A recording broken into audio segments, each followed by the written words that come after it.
Oh Allah the Almighty, Allahu Allah, protect me and guide me, Allahu Allah, oh to your love and mercy, Allahu Allah, Ya Allah don't deprive me, Allahu Allah, from beholding your beauty, Allahu Allah, oh my Lord accept this plea, Allahu Allah. ربي جل الله الله الله ما في قلبي غير الله. അള്ളാഹുവിനോട് മനുഷ്യ സമൂഹം മുഴുവൻ പറഞ്ഞു,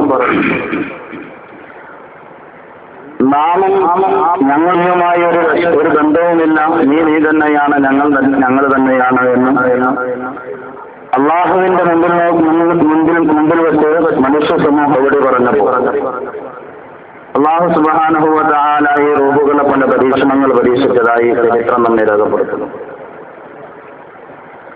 അവസാനം അള്ളാഹു സുബ്ഹാനഹു വ തആല ശക്തമായ വിശപ്പ് അനുഭവിച്ചതിനു ശേഷം മനുഷ്യ റൂഹുകളോട് ചൊല്ലുന്നു, അലർത്ത് റബ്ബുക്കും, ഞാൻ ഒരു റബ്ബന്റെ മനുഷ്യരെ. ഈ സമയത്ത് റൂഹുകൾ അല്ലാഹു റബ്ബുൽ ഇസ്സത്തിനോട് പറഞ്ഞു, പടച്ചവനെ, നീ നമ്മുടെ രക്ഷകനാണ്, നീ ഞങ്ങളെ സൃഷ്ടിച്ചവനാണ്, ഞങ്ങളെ പരിപാലിക്കേണ്ടവൻ നീ തന്നെയാണ്.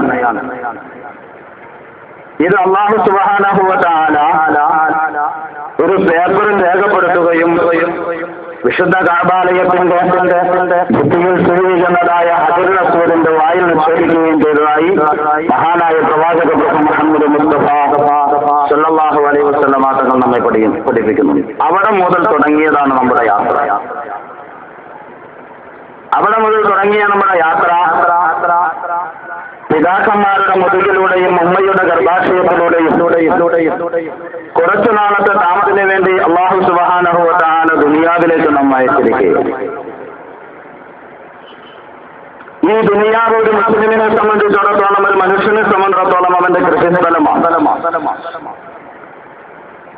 ഏത് രീതിയിൽ അവൻ കൃഷി ചെയ്യുന്നു അതേ രീതിയിലായിരിക്കണം ഇനി മരണംശമുള്ളതായ അറ്റമില്ലാത്തതായ സൂര്യനസ്തമില്ലാത്തതായ ജീവിതത്തിന്റെ അവന് കഴിയാൻ സാധിക്കുകയുള്ളൂ എന്ന് ആദരവായ മുസ്തായ മുഹമ്മദ് റസൂലുള്ളാഹി സല്ലല്ലാഹു അലൈഹി വസല്ലം തങ്ങൾ നമ്മെ പഠിപ്പിക്കുകയാണ്. മരണത്തിന് ശേഷം നടക്കുന്നതായ ഖബർ ജീവിതം, ആ ജീവിതത്തിൽ വിജയിക്കുവാൻ, ആ ഖബർ ജീവിതത്തിൽ ഒരു മനുഷ്യൻ യഥാർത്ഥമായ രീതിയിൽ വിജയിച്ചാൽ നാളെ ആഖിറത്തിൽ അവന് വിജയിക്കാൻ സാധിക്കും. നാളെ സിറാത്ത് പാലത്തിൽ അവന് വിജയിക്കാൻ സാധിക്കും. മീസാൻ എന്ന ക്ലാസിന്റെ മുന്നിൽ അവനക്ക് വിജയിക്കാൻ സാധിക്കും. അതുവഴി അല്ലാഹു സുബ്ഹാനഹു വ തആല മുഅ്മിനിനെ തയ്യാറെടുത്തിരിക്കുന്ന സുഖലോക സ്വർഗ്ഗത്തിൽ പ്രവേശിക്കാൻ സാധിക്കുമെന്ന് മുത്തായ മുഹമ്മദ് റസൂലുള്ളാഹി സല്ലല്ലാഹു അലൈഹി വസല്ലം തങ്ങൾ നമ്മെ പഠിപ്പിക്കുകയാണ്. ഞാൻ ആദ്യം ഓടി വെച്ചതായ ഹദീസ് അല്ലാഹുവിന്റെ പ്രവാചകർ മുഹമ്മദ് മുസ്തഫ സല്ലല്ലാഹു അലൈഹി വസല്ലം തങ്ങൾ പറയുന്നതായി കാണാം. ഖബറു അവ്വലും മിൻ മനാസിലിൽ ആഖിറ. ഖബറുണ്ടല്ലോ, ഓരോ ദിവസവും പള്ളിയുടെ മുന്നിലൂടെ നടന്നു പോകുമ്പോ, അല്ലെങ്കിൽ നാം ഏതെങ്കിലും പള്ളിക്കുടിയുടെ അടുത്തിലൂടെ പോകുമ്പോ ആ ഖബറിനെ കുറിച്ചൊന്ന് ഞാനും നിങ്ങളുടെ മുന്നിൽ ചിന്തിച്ചിട്ടുണ്ടോ? പടച്ചവനെ, ഈ ഖബറിലാണല്ലോ നാം വന്നു കിടക്കേണ്ടത്. ഏത് സമയത്താണ് മലക്കുൽ മൗത്ത് അലൈഹിസ്സലാത്തു വസ്സലാമിനെ എന്റെ മുമ്പിലേക്ക് അയച്ചിട്ട് തെരുവുകൾ മുതൽ എന്റെ റൂഹിനെ പിടിച്ചു കൊണ്ടുപോയാൽ എന്റെ ബന്ധുമിത്രാദികള്, എന്റെ ഭാര്യ, എന്റെ സന്താനങ്ങള്, എന്റെ കൂട്ടുകാര് എല്ലാവരും കൊണ്ടുപോയി ആരുടെ മണ്ണിൽ കൊണ്ടുപോയി വെച്ച് 10 പലകയിൽ നിരത്തി 3 പിടി മണ്ണും വാരി 2 വീട്ടാങ്കലിലും തിരിച്ചു പോന്നാൽ പടച്ചവനെ, ആ ഖബറിൽ എനിക്ക് രക്ഷയുണ്ടോ?